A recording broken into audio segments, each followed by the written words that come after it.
નથી. આ યહૂદીઓને થોડા છે છતાં એટલા જોમથી લડે છે. 70 વર્ષ ત્યાં મુસ્લિમ આજુબાજુ દેશ છે એને ધાંધણિયા ધૂણાવે છે પણ ઝુકાવો નથી. આ માર્ક ઝુકરબર્ગ ને એ જે છે ને એ યહૂદી અબજોપતિમાં પહેલો નંબર આવે. નાનકડો એવો દેશ છે આપણા, હા, કાઠિયાવાડ જેવડો નથી એ દેશ, અને આખી દુનિયા એનાથી થથરે. એમાં આજુબાજુ 7 મુસ્લિમ દેશો છે એને સીમાડે, અને ત્રાસવાદીઓ બધાને સીધા કર્યા, બધા એનાથી ધ્રુજે. અને અહીંથી પહેલી વખત જયારે મોદી આવ્યા વડાપ્રધાનમાં અને અહીંથી ઇઝરાયલ જતા હતા ત્યારે ઇઝરાયલે કીધું હતું અમારી આજુબાજુ 7 દુશ્મન દેશો છે, મારા મિત્રનું પ્લેન આવે છે, જો કોઈ પણ એની પ્લેન ઉપર હુમલો કર્યો તો હું નકશામાંથી નામ ભૂલી નાખી. આ કોનો હતો? ઇઝરાયલની ધમકી હતી. તો એલા 7 દેશો 2 પ્લેન મોકલા રક્ષણ હાટું થઈ. એ ક્યાં કે મોદીને કંઈક થાય તો આપણો ડાળ વળી જાય. અને આ પછી એક વખત વિફરો ને પછી રહેવાનો દે. ગાઝામાં કેવું કરી દીધું, ખંડર થઈ ગયું. ખાલી બુલડોઝર જ માલ સામાન જ ઉપાડવાનો રહ્યો. બોલો, ઠેકાણે કરી દીધું આખું ગાઝા. એટલે એ બોલે એ કરે, અને એનાથી બધા ધ્રુજે. તો એ ધર્મ ટકાવી શકે. આપણે ઠીક છે, સારું તું કેતો હોય તો નમાજ પઢી લો. આપણે ઈ મહિલા આ બધા મુસલમાન થયા એ આપણા વાળા જ છે હો. હા, એટલે યાદ રાખવાનું, જેટલી અભિલાષા હોય ને એટલી પણ તત્પરતા હોવી જોઈએ. જો ધર્મ પ્રત્યે તત્પરતા હોય ને તો આપણને કોઈ ધર્મથી દગાવી શકે નહીં. અને એટલે પાછળના 30મા શ્લોકમાં પણ ભગવાને પોતાનો જે મત બતાવ્યો છે તેમાં દોષ દ્રષ્ટિ ન કરવા માટે અહીં અનસુયંત પદ આપવામાં આવ્યું છે. અનસુયંત પદ. ઘણાને એવું લાગે કે હું આ વારે વારે કેમ આ વાત કરું છું ધર્મ બાબતની. અહીં પાછળ આપણે લખ્યું છે કે ધર્મનું રક્ષણ કરશો તો ધર્મ તમારું રક્ષણ કરશે. જે આ શબ્દ લખેલો છે ને એને હું હેતુ કાયમ જણાવું છું. શા માટે? કે આજે ઠીક છે કે સત્તા ઉપર આપણા વાળા બેઠા છે ત્યાં સુધી આપણે આ ભગવદ્ ગીતા કે ભાગવત કથા કે રામાયણની સત્તા આપણે સાંભળી શકીએ છીએ, પછી એ પણ આપણને અધિકાર રહે નહીં. જો પૂજાનો અધિકાર નહોતો તો અધિકાર તો ક્યાંથી રહે? એટલે યાદ રાખવાનું કે જ્યાં સુધી ધર્મ નહીં ટકે તો આપણે ટકવાના નથી, અને દેશ પણ ટકવાનો નથી. અને આપણા બાળકોને તો કાયમ ગુલામી ભોગવવાની. ગમે એટલા રૂપિયા કમાઈને જાઉં એને લૂંટતા વાર નહીં લાગે. અફઘાનિસ્તાનમાં હતા જ ને, આપણા વાળા ભાગી ભાગીને વહી ગયા. રોડ માથે પોતાના 4 વ્હીલ ને બંગલા ખુલ્લા મૂકીને નીકળી ગયા હતા. કારણ કે સર સલામત તો પગડિયા તો બહુ મિલ જાય. જેટલું કમાઈને બંગલા ઉભા કર્યા હતા અત્યારે ત્રાસવાદીઓ રહે.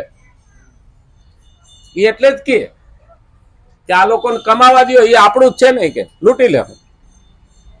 પેલું યાદ રાખવાનો, એકતા જરૂરી છે. એકતા જરૂરી છે. જ્યારે જ્યારે મત આવે ને ત્યારે આપણે આપણો ફાયદો ન જોતો, પહેલા દેશનો અને ધર્મનો ફાયદો જોવાનો.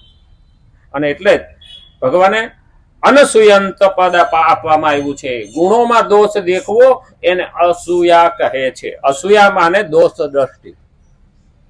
અસૂયા કહે છે એને કહેવાય દોષ દ્રષ્ટિથી રહી. મનુષ્યોને અહીં અનસુયંત કહેવામાં આવ્યા છે. દોષ દ્રષ્ટિ રહિત બનવું જોઈએ. હકીકતમાં આપણે ત્યાં હર વખતે આક્રાંતાઓએ હુમલા કર્યા છે. એટલે આમાં જ કરે છે, અત્યારે કરે એવું નથી હો. પેલાય થયેલું છે. આ જરાસંઘ કોણ હતો? એ બહારનો શાસક હતો. ભારત ઉપર હુમલો કર્યો હતો.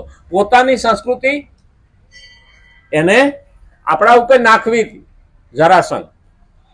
અને જરાસંઘ પાસે એવી શક્તિ હતી પણ સમજા નહીં, અને જરાસંઘ જીતી શક્યો નહીં. એની કેવો આઈડિયા કર્યો હતો?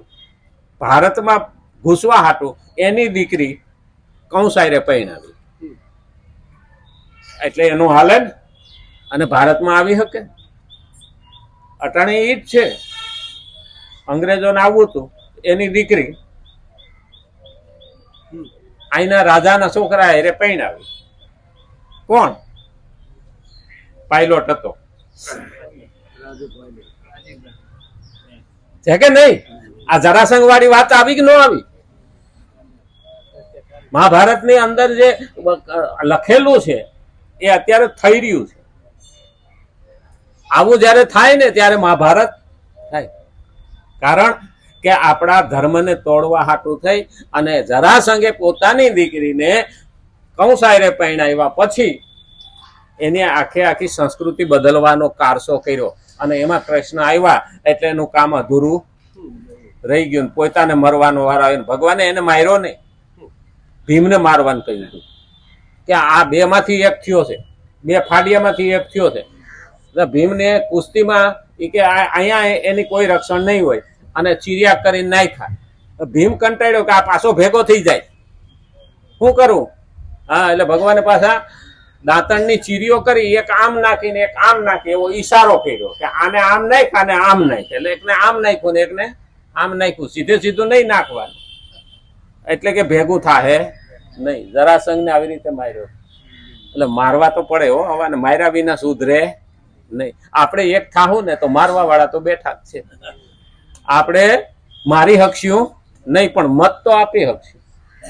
એ તો થાય ને કે એ ન થાય?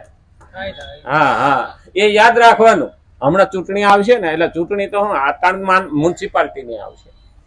હા, એમાંય આપણો જ હોવો જોઈએ, એમાં આપણો જ હોવો જોઈએ.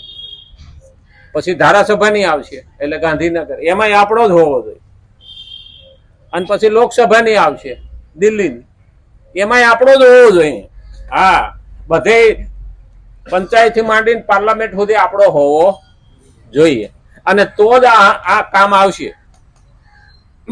જો લાલચમાં ફસાણા અને જો મત નહીં દઈએ તો મુસલમાનના દેશ થતા વાર લાગશે નહીં. કારણ કે એને ખુલ્લી છૂટ મેલ છે. બાંગ્લાદેશ, રોહિંગ્યા, મ્યાનમાર અને આની કોઈથી પાકિસ્તાન, આની કોઈથી ખાડીના દેશો રાહ જોઈને જ બેઠા છે કે ગમે ત્યારે આ સરકાર જાય અને પેલા લોકો આવે એટલે ભારતને મુસલમાન દેશ બનાવ્યો. આ એની નજર છે. એટલે આપણે ચેતતા નર સદા સુખી, ચેતતા રહેવાનું, લાલચમાં ફસાવું નહીં. અને એટલે કીધું છે જ્યાં શ્રદ્ધા રહે છે ત્યાં પણ કોઈ અંશમાં દોષ દ્રષ્ટિ રહી શકે છે.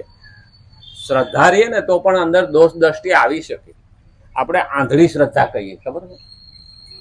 આંધળી શ્રદ્ધા કરાય નહીં, સમજીને શ્રદ્ધા કરે. હા, નહીતર કાલનેમી ઘણાય આવે. કાલનેમી આવે ને તો એ હનુમાન જેવા નહીં ભરમાવી. કાલનેમી રામાયણ ની અંદર આવે તો કાલનેમી ને ઓળખી લેવાના. અને શ્રદ્ધા રહે છે ત્યાં પણ કોઈ અંશમાં દોષ દ્રષ્ટિ રહી શકે છે. આમાં દોષ દ્રષ્ટિ હોય કે આપણે કોણ છે બહુ સારા થાય ને એટલે કોક આપણને બનાવટ કરી જાય. હા, અટાણે બહુ ફૂટી નીકળે. આ બાવાને વેહ લઈને નથી કે ગલીએ ગલીએ નીકળતા, એ હકીકતમાં એ સંન્યાસી હોતો નથી. અને સંન્યાસી હોય એ ગલીએ ગલીએ ભટકતો નથી. આ પેલું અમે અહીં પેલા બે હતા ને તો અહીંયા ઓછા હતા તો બે સંન્યાસીનું રૂપ લઈને આવ્યા હતા. આ પૂજારીને લોહી પીધું. ઓલાને કે પૈસા દે ને દે. હવે પૂજારી ક્યાં કાઢે? 500 રૂપિયા તો દે જ. એવો હઠ કરીને બેઠા. એટલે ઓલા એ કીધું કે વાહે બેઠા છે કે ઓલા વાંચે છે ને ત્યાં જાવ ને કે ઈ વહીવટ કરે. મારી પાસે આવી ગયા. મેં કીધું સંન્યાસી તમે? તો કે હા. ઓલા મને કેવડાવી દીધું કે આને મોકલો સમજાવી દે. મેં કીધું કરો ચર્ચા પછી આપણે જોઈએ સંન્યાસી. સંન્યાસી કહેવાય કોને? અને સાધુ છે એ. અને સાધુ કદી નીકળતો નથી ને નીકળે એ સાધુ હોતો નથી. શરૂઆત કરીને 2 શબ્દમાં તો ઉપડ્યા. ઓલા ને કે હાલ. મેં કીધું બે હે અહીંયા બે, તું આના 5 જવાબ દે મને. 5 જવાબ ન દે તો હમણાં કોઈ પોલીસ વાળાને હોપી દો.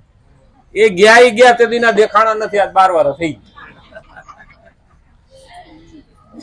એટલે ભગવા પહેરીને આવ્યા તો ભરમાવું નહીં.